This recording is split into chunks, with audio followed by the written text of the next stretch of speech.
देश जो बना आजादी दिलाने में सबका साथ था। हिंदू मुसलमान मिलकर के, सिख भाई मिलकर के लड़े हैं और तब देश आजाद हुआ है। क्या देश की आजादी में मुस्लिम लोगों की जानें नहीं गईं? उनके लोग क्रांतिकारी नहीं थे? उत्तर प्रदेश में बीजेपी के मुख्यमंत्री से ज्यादा उत्पाद कौन मचा रहा है? अगर कोई रिकॉर्ड तोड़ रहा है पेपर लीक का तो वो ट्रेन एक्सीडेंट। देखिए कौन क्या कह रहा है अंतर्राष्ट्रीय स्तर पर, और जिस समय भारत को अपनी फॉरेन पॉलिसी के तहत बांग्लादेश को बचाना चाहिए था, तब भारत के लोग कहां थे? यही लोग जो विचार दे रहे हैं वो कहां थे लोग? हमें उस पर कुछ नहीं कहना है। ये देश सबका है और आजादी के बाद देश जो बना आजादी दिलाने में सबका साथ था।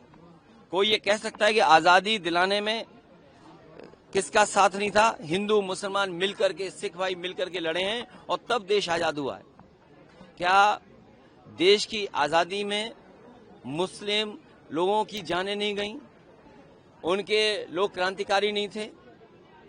जो हमें संविधान कहता है वी द पीपल, हमें सब लोगों को बराबर समझना पड़ेगा, चाहे कोई विचारधारा हो। उनका कहना है कि सर उत्पाद अंतर्राष्ट्रीय स्तर से भी मचाया। अरे अब बताओ, उत्तर प्रदेश में बीजेपी के मुख्यमंत्री से ज्यादा उत्पाद कौन मचा रहा है? किसी अधिकारी से अगर आपके संबंध अच्छे हों, जो अधिकारी आपसे बहुत अच्छी बात करता हो, जो सच बोल सके, आप उससे थोड़ा समय गुजारें, उनसे जानिए कि उत्पाद वाली भाषा किसकी है, सरकार की है कि नहीं है। ये तो सच्चाई है।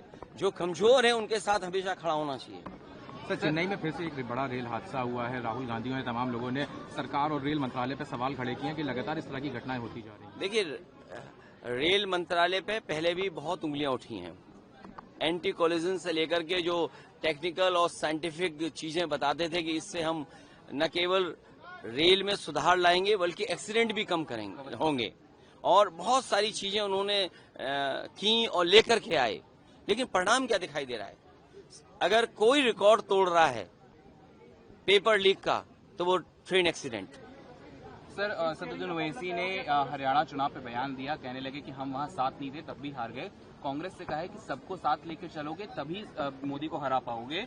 तो क्या असदुद्दीन ओवैसी को साथ में इंडिया ब्लॉक में जगह मिलेगी, जो जिस तरह का उन्होंने इशारे किए हैं? जो इंडिया ब्लॉक पहले बना था, ये बातें पहले भी आई थी। इंडिया गठबंधन, इंडिया ब्लॉक वैसा ही है जैसे पहले था। सर, आपने ट्विटर पे पोस्ट किया था कल भी और आज भी। आज आपने डॉलर को लेके और कल वर्ल्ड हंगर इंडेक्स को लेके किया था।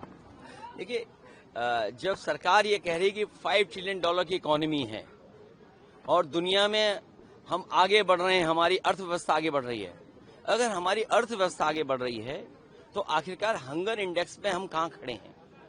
105वां स्थान, मतलब सबसे बुरा अगर स्थान किसी का तो भारत का है। और वहीं दूसरी तरफ अगर अर्थव्यवस्था बेहतर है तो आखिरकार आपका रुपया डॉलर के मुकाबले क्यों नीचे जा रहा है? तो ये तो तमाम वो सवाल हैं जो सरकार को जवाब देना चाहिए। इनका भ्रष्टाचार, इनके महंगाई न रोकने की, और जो इन्वेस्टमेंट में जो सपने दिखाते हैं कि इन्वेस्टमेंट आएगा, ये तमाम वो नाकामी है जिसकी वजह से हंगर इंडेक्स में हम यहाँ पहुंच रहे हैं और हमारा रुपया भी लगातार नीचे जाता रहा है।